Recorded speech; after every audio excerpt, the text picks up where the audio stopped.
சமூக மீடியா சொந்தங்களுக்கு வணக்கம். இன்றைய நாளிலும் மற்றும் ஒரு காணொளி ஊடாக இணைந்திருக்கின்றோம். அந்த வகையிலே புவி வெப்பமயமாதலின் கொடூரோச்சமாக ஐரோப்பிய நாடுகள் 45 டிகிரி செல்சியஸ் அசுர வெப்ப அலையில் சுருண்டு வரும் வேளையில் பிரான்சின் மத்திய தரைக்கடல் கடற்கரையை அசுர காட்டுத்தீ சூழ்ந்து ஒட்டுமொத்தமாக நகரங்களையும் கரும்புகைக்குள் மூழ்கடித்துள்ளது. இதற்கிடையே பூமியின் ஒட்டுமொத்த தகவல் தொடர்பு அமைப்புகளையும் செயற்கைக்கோள்களையும் அடியோடு முடக்கக்கூடிய ஒரு பயங்கர அசுர சூரிய புயலின் தாக்கத்தை மனிதகுலம் இதுவரை மிக மோசமாக குறைத்து மதிப்பிட்டுள்ளதாக நாசா விஞ்ஞானிகள் தற்போது உலகிற்கு மாபெரும் எச்சரிக்கை விடுத்துள்ளனர். மறுபுறம் இந்திய எல்லைகளான ஜம்மு காஷ்மீர் மற்றும் நாகாலாந்தில் குடியிருப்புகளை அடியோடு விழுங்கிய கொடூர நிலச்சரிவுகளால் 21 பேர் பலியாகியுள்ளனர். கயானாவில் 133 பேருடன் சென்ற பயணிகள் படகு நடுக்கடலில் கவிழ்ந்து ஏற்பட்டுள்ள மாபெரும் துயரத்தின் முழுமையான விரிவான விவரங்கள் இதோ. பிரான்சின் மத்திய திரைக்கடல் கரையோர பகுதியில் ஏற்பட்டுள்ள காட்டுத்தீ காரணமாக பல குக்கிராமங்களில் வசித்து வந்த மக்கள் பாதுகாப்பான இடங்களுக்கு வெளியேற்றப்பட்டுள்ளனர். பிரஜஸ் நகருக்கு அருகில் ஞாயிற்றுக்கிழமை வேகமாக பரவிய காட்டுத்தீ குடியிருப்பு பகுதிகளுக்கு அச்சுறுத்தலை ஏற்படுத்தியதாக உள்ளூர் அதிகாரிகள் தெரிவித்துள்ளனர். கடுமையான வெப்பம், வறட்சி மற்றும் பலத்த காற்று காரணமாக தீ வேகமாக பரவியதாக அதிகாரிகள் குறிப்பிட்டுள்ளனர். ஞாயிற்றுக்கிழமை மாலை நிலவரப்படி சுமார் 180 ஹெக்டேர் நிலப்பரப்பு தீயில் எரிந்து சாம்பலாக இருந்தது. தீச்சுவாளிகள் குடியிருப்பு பகுதிகளுக்கு அருகில் பரவிய நிலையில் அப்பகுதி முழுவதும் அடர்த்தியான கரும்புகை சூழ்ந்ததாக தெரிவிக்கப்பட்டுள்ளது. தீ விபத்து காரணமாக துலோன் மற்றும் லே ஆர்க்ஸ் நகரங்களுக்கு இடையிலான ரயில் சேவைகளும் தற்காலிகமாக நிறுத்தப்பட்டுள்ளன. மேலும் தெற்கு பிரான்சில் நிலவும் கடுமையான வெப்பநிலை மற்றும் வறட்சி காரணமாக காட்டுத்தீ அபாயம் மேலும் அதிகரித்துள்ளதாக எச்சரிக்கப்பட்டுள்ளது. லெஸ் ஆர்க்ஸ் பகுதியில் வெப்பநிலை 38 டிகிரி செல்சியஸ் வரை உயரக்கூடும் என கணிக்கப்பட்டுள்ளது. இது வழக்கமான சராசரி வெப்பநிலையை விட 11 டிகிரி செல்சியஸுக்கும் அதிகமாகும். பலத்த காற்று, வறண்ட தாவரங்கள் மற்றும் கடுமையான வெப்பம் ஒன்றிணைந்துள்ளதால் தீயை கட்டுப்படுத்த தீயணைப்பு வீரர்கள் தீவிரமாக போராடி வருகின்றனர். ஆசியாவின் பல பகுதிகளில் கடந்த வாரம் பெய்த கனமழையால் ஏற்பட்ட வெள்ளம் மற்றும் நிலச்சரிவுகளில் பலர் உயிரிழந்துள்ள நிலையில் ஐரோப்பாவின் பல நாடுகள் கடுமையான வெப்ப அலையை எதிர்கொண்டு வருகின்றன. வியட்நாம், தெற்கு சீனா மற்றும் தென்கொரியா ஆகிய நாடுகளில் கனமழை காரணமாக வீடுகள், சாலைகள் மற்றும் விவசாய நிலங்கள் பெரும் சேதத்தை சந்தித்துள்ளன. வியட்நாமின் வடக்கு பகுதியில் உள்ள சில பகுதிகளில் 24 மணி நேரத்தில் 206 மில்லிமீட்டர் வரை மழை பதிவாகியுள்ளது. இதனால் வீடுகள் வெள்ளத்தில் அடித்து செல்லப்பட்டதுடன் மின்சார விநியோகமும் பாதிக்கப்பட்டுள்ளது. மேலும் முவாங்தான் கிராமத்தில் ஏற்பட்ட திடீர் வெள்ளப்பெருக்கில் குறைந்தது 4 பேர் உயிரிழந்ததுடன் மேலும் 4 பேர் காணாமல் போயுள்ளதாக தெரிவிக்கப்பட்டுள்ளது. சுமார் 238 ஹெக்டேர் விவசாய நிலங்களும் வெள்ளத்தால் பாதிக்கப்பட்டுள்ளன. தென்கொரியாவிலும் கனமழை கடுமையான பாதிப்புகளை ஏற்படுத்தியுள்ளது. சியோலுக்கு வடக்கே உள்ள பாஜு பகுதியில் 192.5 மில்லிமீட்டர் மழை பதிவானதை அடுத்து வீடுகள் மற்றும் சாலைகள் வெள்ளத்தில் மூழ்கியுள்ளன. இதற்கிடையில் ஆப்பிரிக்காவிலிருந்து வீசும் வெப்ப காற்றின் தாக்கத்தால் ஐரோப்பாவின் பல நாடுகள் தொடர்ந்து கடுமையான வெப்ப அலையை எதிர்கொண்டு வருகின்றன. தெற்கு இத்தாலிக்கு விடுக்கப்பட்டுள்ள சிவப்பு வானிலை எச்சரிக்கை தொடர்ந்து அமலில் உள்ளது. சிசிலியின் பலேர்மோ நகரில் வெப்பநிலை 40 டிகிரி செல்சியஸை தாண்டும் என எதிர்பார்க்கப்படுகின்றது. மேலும் இந்த வெப்ப அலை ஸ்பெயின் நோக்கி நகரும் என எதிர்பார்க்கப்படுவதால் அந்த நாட்டின் பல பகுதிகளில் வெப்பநிலை 40 டிகிரி செல்சியஸை தாண்டுவதுடன் சில பகுதிகளில் 45 டிகிரி செல்சியஸையும் எட்டக்கூடும் என எச்சரிக்கப்பட்டுள்ளது. கிழக்கு பசிபிக் பகுதியில் எலிடா என்ற வெப்பமண்டல புயல் உருவாகி பின்னர் வலுவிழந்து வரும் நிலையில் மற்றொரு புயலான பாஸ்டோ உருவாகி உள்ளது. இது இந்த வாரத்தின் பிற்பகுதியில் வலுவடைந்து வகை 2 சூறாவளியாக மாறக்கூடும் என எதிர்பார்க்கப்படுகின்றது. மேலும் மெக்சிகோ வளைகுடாவில் உருவாகியுள்ள காற்றழுத்த தாழ்வு நிலையும் வெப்பமண்டல புயலாக வலுவடையக்கூடும் என கணிக்கப்பட்டுள்ளது. இந்த அமைப்பு அமெரிக்காவின் லூசியானா மற்றும் டெக்சாஸ் தெற்கு கடற்கரை பகுதிகளை நோக்கி நகரும் என எதிர்பார்க்கப்படுவதால் அங்கு வெள்ள அபாயம் அதிகரித்துள்ளது. ஒரே நேரத்தில் ஆசியாவில் கனமழை மற்றும் வெள்ளம், ஐரோப்பாவில் கொளுத்தும் வெப்பம், பசிபிக் மற்றும் அட்லாண்டிக் பகுதிகளில் உருவாகும் வெப்பமண்டல புயல்கள் என உலகின் பல பகுதிகளிலும் தீவிர வானிலை நிகழ்வுகள் அதிகரித்து வருவது பெரும் கவலையை ஏற்படுத்தியுள்ளது.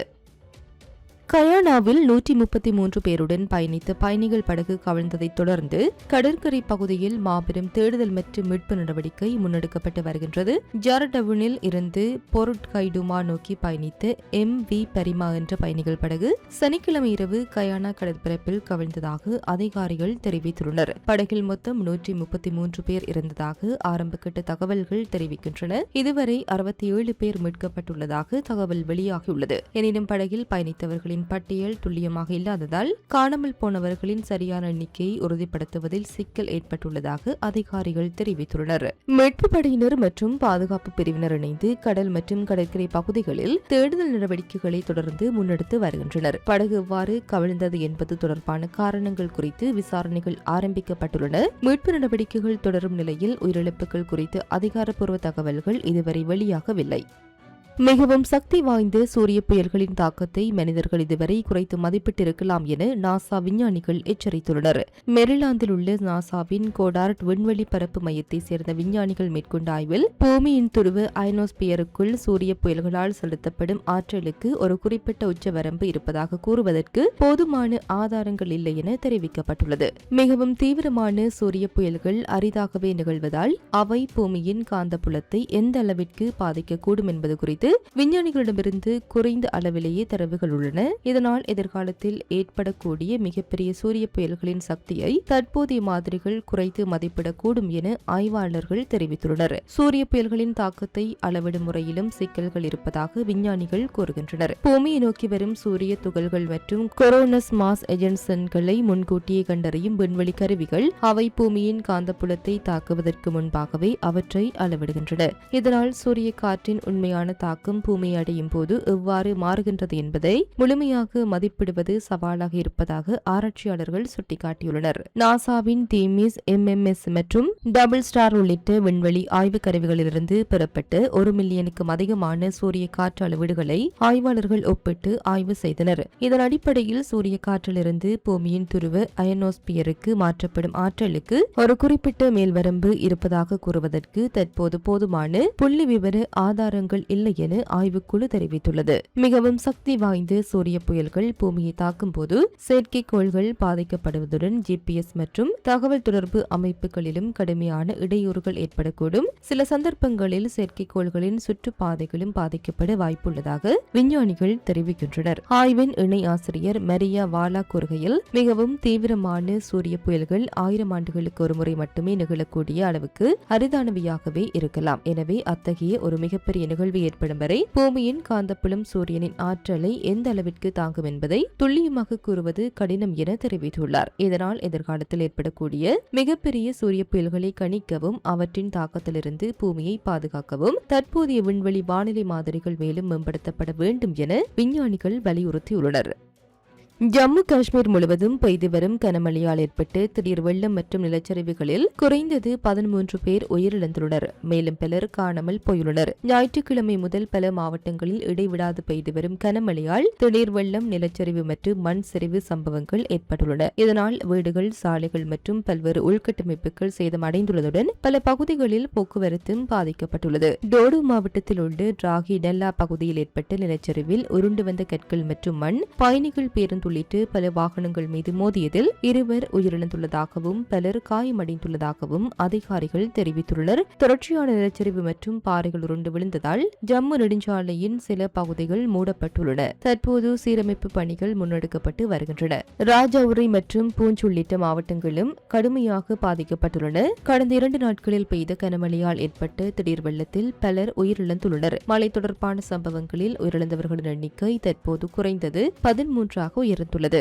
இதற்கிடையில் ஜம்மு பிராந்தியத்தில் மீண்டும் கனமழை, இடியுடன் கூடிய மழை மற்றும் மின்னல் ஏற்படக்கூடும் என இந்திய வானிலை ஆய்வு மையம் எச்சரித்துள்ளது. இதனால் திடீர் வெள்ளம் மற்றும் நிலச்சரிவு அபாயம் மேலும் அதிகரித்துள்ளதாக தெரிவிக்கப்பட்டுள்ளது. ஜம்மு, கதுவா, ராஜௌரி, பூஞ்ச், ரியாசி, சம்பா மற்றும் உதம்பூர் பகுதிகளில் குறுகிய நேரத்தில் தீவிரமான கனமழை பெய்யக்கூடும் என முன்னறிவிக்கப்பட்டுள்ளது. தாழ்வான பகுதிகள், நீரோடைகளுக்கு அருகிலுள்ள இடங்கள் மற்றும் நிலச்சரிவு அபாயமுள்ள பகுதிகளில் வசிக்கும் மக்கள் தேவையற்ற பயணங்களை தவிர்த்து அதிகாரிகளின் பாதுகாப்பு அறிவுறுத்தல்களை பின்பற்றுமாறு அறிவுறுத்தப்பட்டுள்ளனர்.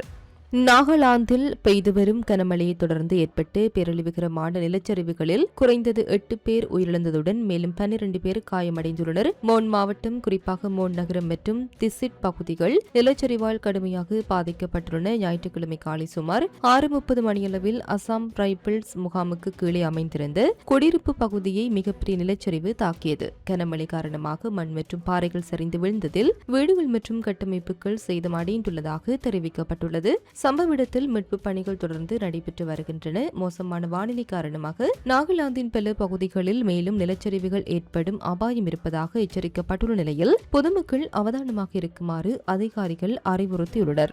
இத்துடன் குறித்த காணொலி நிறைவு பெறுகின்றன. இது தொடர்பிலான உங்களுடைய கருத்துக்களை கமெண்ட் வாயிலாக தெரிவிக்கலாம். இது போன்ற பல செய்திகளை தெரிந்து கொள்ள நம்முடைய சமூக மீடியா யூடியூப் சேனலை சப்ஸ்கிரைப் செய்து அருகிலுள்ள பெல் பட்டனை கிளிக் செய்யுங்கள். மேலும் செய்திகளை உடனுக்குடன் தெரிந்து கொள்ள சமூகமீடியா.com என்ற இணையதளத்தின் வாயிலாக எங்களுடன் இணைந்திருங்கள்.